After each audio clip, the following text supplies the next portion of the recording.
The ultimatum landed on Traore's desk at 11 minutes past midnight, and every word in it was designed to break him. 14 West African nations, backed by the full institutional weight of ECOWAS, had issued a joint communique that read less like diplomacy and more like a declaration of war.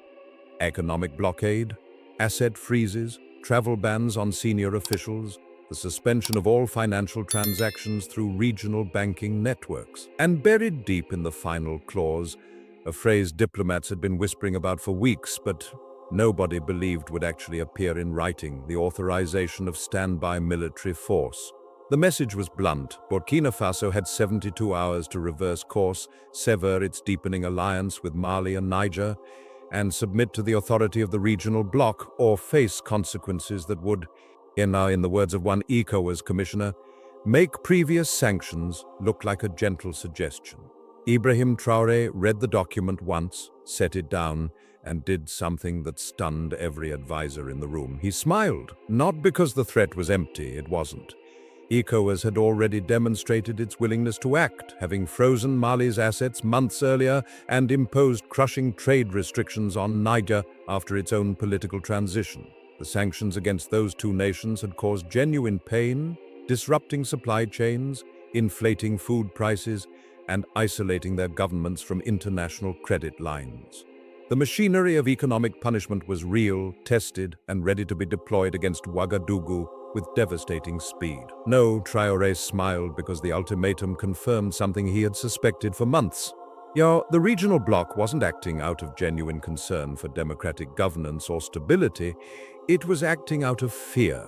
Fear that the alliance forming between Burkina Faso, Mali, and Niger represented something ECOWAS could not control, could not co-opt, and could not survive if it succeeded. And that fear, Traoré understood, was the most dangerous weapon in the room, not for him, but for the people wielding it. The pressure had been building for weeks before the ultimatum arrived. Behind closed doors, ECOWAS leaders had deployed every tool of soft coercion they possessed.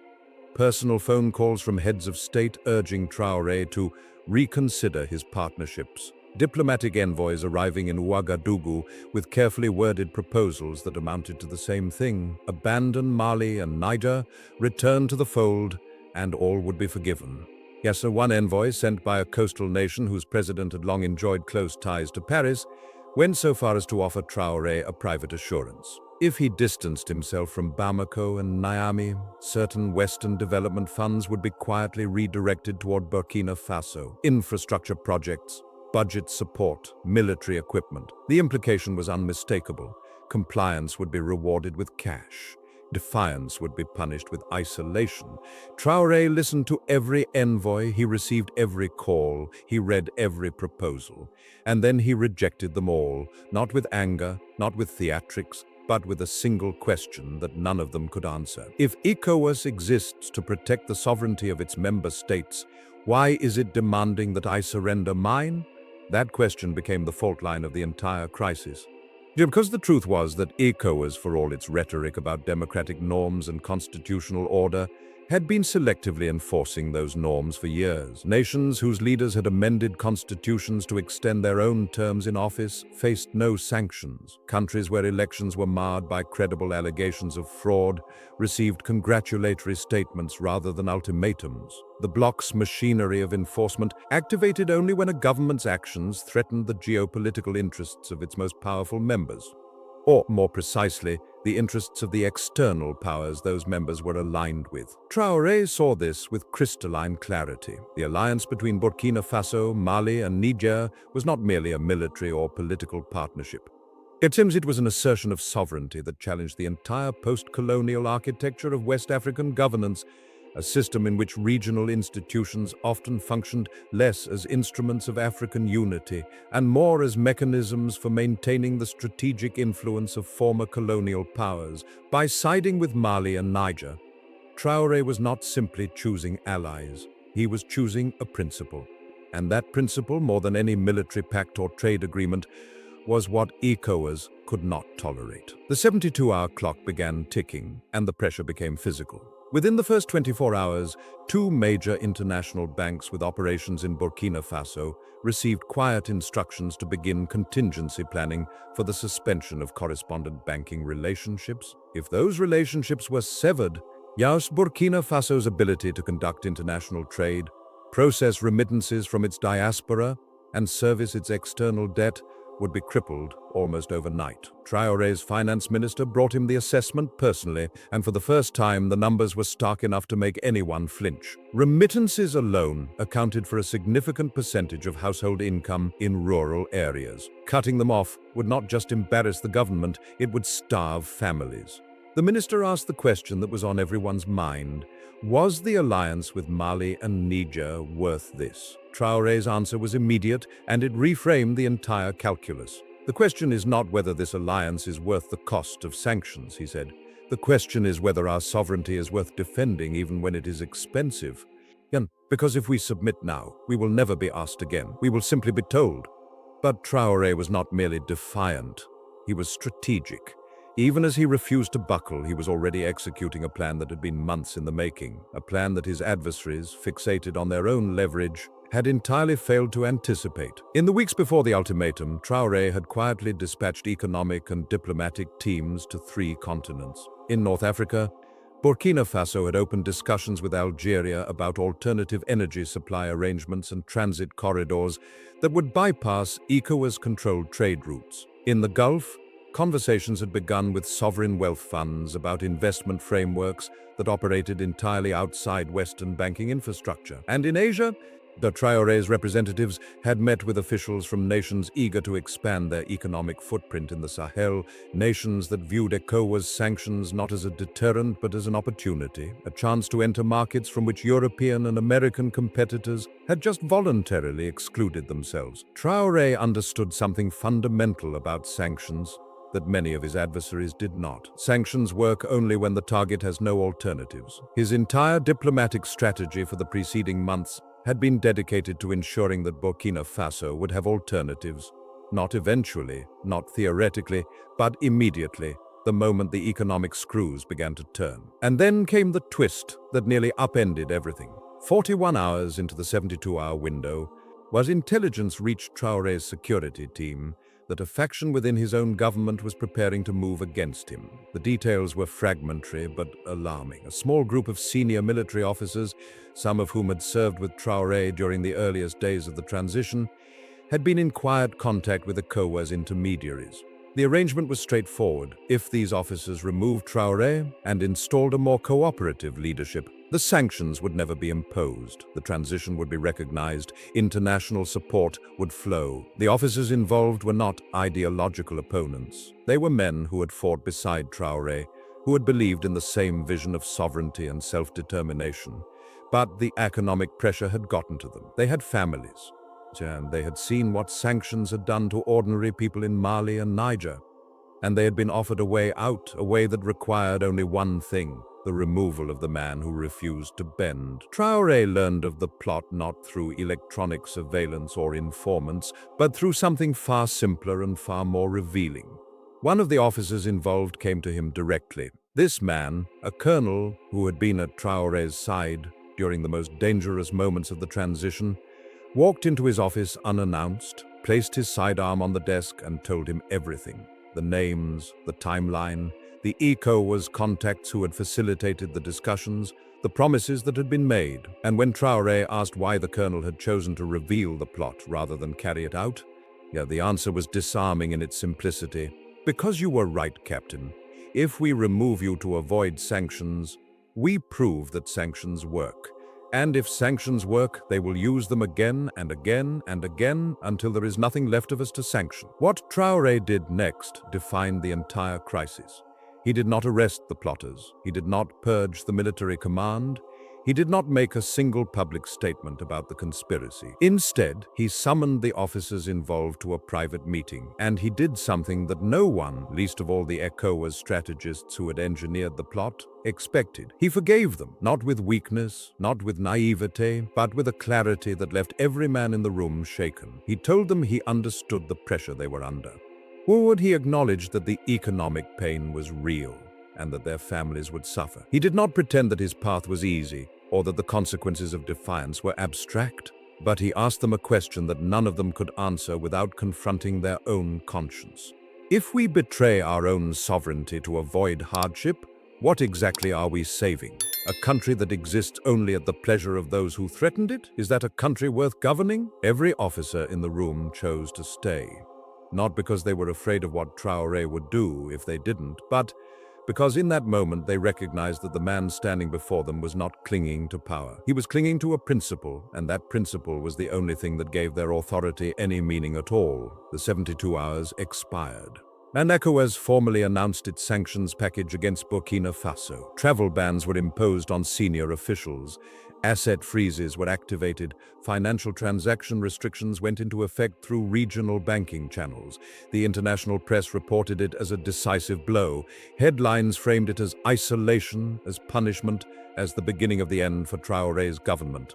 For approximately 48 hours, it looked like ECOWAS had won. And then Traore's contingency plans detonated across the diplomatic landscape like a series of controlled demolitions. Within 72 hours of the sanctions taking effect, Burkina Faso announced a new bilateral trade framework with Algeria that provided alternative import corridors for essential goods, bypassing every ECOWAS-controlled route. A Gulf-based investment fund, and having completed its due diligence weeks earlier under conditions of strict confidentiality, announced a significant infrastructure investment in Burkina Faso's mining sector, structured entirely through non-Western financial institutions. An Asian nation formalized a military cooperation agreement that included equipment transfers and training programs, filling the gap left by departing European partners.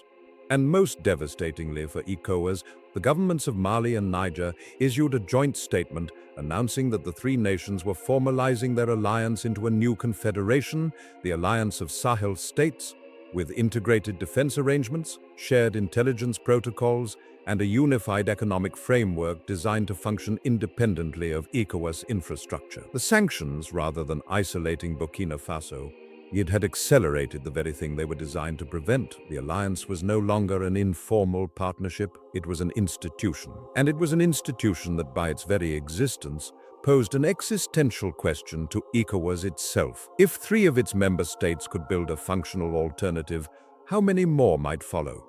The answer came faster than anyone anticipated. Within weeks, murmurs began circulating through diplomatic channels that other ECOWAS member states were privately questioning the sanctions strategy. Several nations with significant trade relationships with the Sahel found their own economies disrupted by the restrictions. Landlocked nations that relied on transit routes through Burkina Faso, Mali, or Niger faced logistical nightmares. Coastal nations whose ports had processed goods bound for the Sahel saw volumes decline. The sanctions were not a scalpel, they were a grenade, and the shrapnel was hitting everyone in the room. Traore, recognizing the moment, made a move of extraordinary diplomatic sophistication. Rather than gloating, rather than issuing defiant public statements, rather than humiliating the bloc that had tried to crush him, he did the opposite. He extended an open invitation to every ECOWAS head of state for bilateral dialogue without preconditions. The message was calibrated with precision. Burkina Faso was not the enemy of West African unity. Burkina Faso was the enemy of West African subjugation. And there was a difference. The invitation was not merely symbolic, it was strategic. So, by offering dialogue while demonstrating that the sanctions had failed to achieve their objective, Traore placed ECOWAS in an impossible position. If the bloc refused dialogue, it looked petty and vindictive. If it accepted, it implicitly acknowledged that its coercive approach had been a mistake. And if individual member states began engaging bilaterally with Ouagadougou, breaking ranks with the collective sanctions framework, the bloc's authority would fracture from within without Traore having to fire a single rhetorical shot. That fracture began almost immediately. 2 ECOWAS member states, both facing domestic economic pressure from the disruption caused by the sanctions, quietly reopened bilateral trade channels with Burkina Faso. They did so without formal announcements, without press conferences, without acknowledging that the sanctions regime they had voted for was now being undermined by their own actions. But Traore's intelligence services tracked every shipment, every banking transaction, every diplomatic back channel, and he let it happen. He did not expose these nations. He did not embarrass them. He simply allowed the contradiction to grow, knowing that every day the sanctions existed on paper but not in practice. The credibility of ECOWAS as an enforcement mechanism eroded a little further. Meanwhile, the alliance of Sahel states was becoming operational at a speed that alarmed observers across the continent and beyond.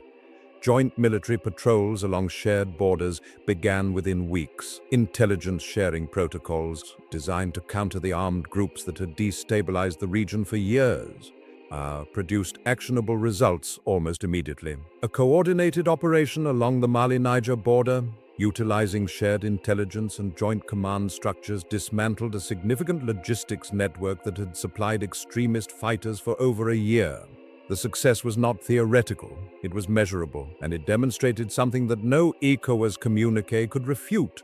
The three Sahel nations, acting together under a framework of mutual sovereignty and shared purpose, were more effective at addressing their own security challenges than any externally imposed architecture had ever been. Traoré's role in this architecture was not that of a dictator imposing his will on weaker partners. It was that of a principled strategist who understood that the alliance would only survive if it was built on genuine equality. And he insisted that the Confederation's decision-making structures reflect the sovereignty of each member state equally. He refused arrangements that would have given Burkina Faso disproportionate influence based on its geographic position or military capabilities.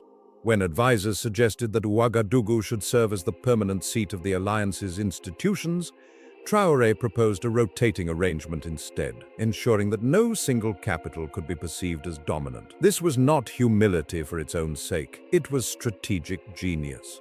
By building an alliance grounded in genuine equality, Traoré ensured that the partnership could not be undermined by the same divide-and-conquer tactics that ECOWAS and its external backers had employed for decades. That you cannot peel off an ally by offering it a better deal if that ally knows it already has an equal seat at the table. The final confrontation came not with a bang, but with an erosion so complete that ECOWAS never publicly acknowledged the moment it lost. 6 months after imposing sanctions, the bloc quietly convened an extraordinary session to review the measures against Burkina Faso. The official communiqué described the review as routine. It was anything but. Behind closed doors, multiple heads of state argued forcefully that the sanctions had backfired, that the alliance of Sahel states was now a permanent feature of the regional landscape, and that continued economic punishment was damaging ECOWAS member states more than it was damaging its intended targets. One president, according to diplomatic sources who were present, would put it in terms that could not be misunderstood. We set out to isolate Traoré, and instead we isolated ourselves. The sanctions were not formally lifted in a single dramatic moment. That would have required ECOWAS to admit failure, and institutions rarely do that willingly. Instead, they were allowed to lapse. Enforcement mechanisms were quietly defunded, financial restrictions were eased through bureaucratic channels rather than political declarations, and travel bans were simply not renewed. Within 8 months of their imposition, the sanctions existed only as lines in archived documents. Their practical effect had been zero. Their political effect had been catastrophic, but for ECOWAS, not for Burkina Faso. Traoré emerged from the crisis in a position that was, by every measurable standard, stronger than the one he had occupied before it began. Burkina Faso's diplomatic relationships had diversified dramatically.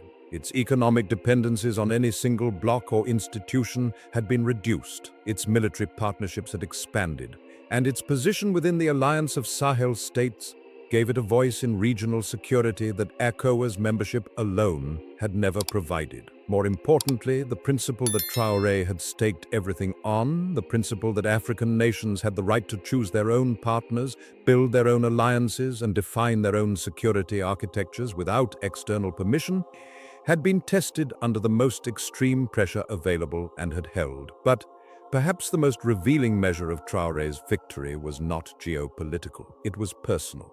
The officers who had been recruited to betray him, the men who had been offered power and comfort in exchange for his removal, not only remained loyal after his act of forgiveness, but became the most ferocious defenders of his leadership. They had seen, in the most intimate and dangerous circumstances imaginable, that Ibrahim Traoré was not a man who clung to power for its own sake. He was a man who understood that power without principle is just another form of captivity. And they chose, freely and without coercion, to stand with him, not because he threatened them, but because he inspired them. The alliance with Mali and Niger was never the reckless gamble that ECOWAS and its external backers portrayed it as. It was the most calculated, most principled, and most strategically sound decision Ibrahim Traoré made, and because it was rooted not in defiance for the sake of defiance, but in a clear-eyed understanding of what sovereignty actually requires. It requires the willingness to pay for it. It requires the foresight to prepare alternatives before the pressure arrives. It requires the moral authority to forgive those who waver and the strategic intelligence to ensure that your adversary's weapons destroy their own credibility rather than yours. Traoré possessed all of these qualities, not because he was lucky, not because his opponents were stupid, but because he had thought further ahead, planned more carefully, and held more firmly to a principle that, when tested, proved stronger than every sanction, every threat, and every conspiracy arrayed against it. When the dust settled and the diplomatic cables stopped buzzing, when the ECOWAS commissioners returned to their offices and the international press moved on to the next crisis, one fact remained, stubborn and undeniable. Ibrahim Traoré had been told to kneel. He was threatened with economic destruction. He was targeted by a conspiracy from within his own ranks. He was given every reason to abandon his allies, betray his principles, and accept the comfortable captivity of compliance. He refused, and he won, not with bluster, not with violence, not with the performative rage that so often passes for strength in politics. He won with preparation, with principle, with patience, and with a quiet, unshakable conviction that the sovereignty of his nation was not a negotiating position. It was a fact, and facts, unlike sanctions, do not expire.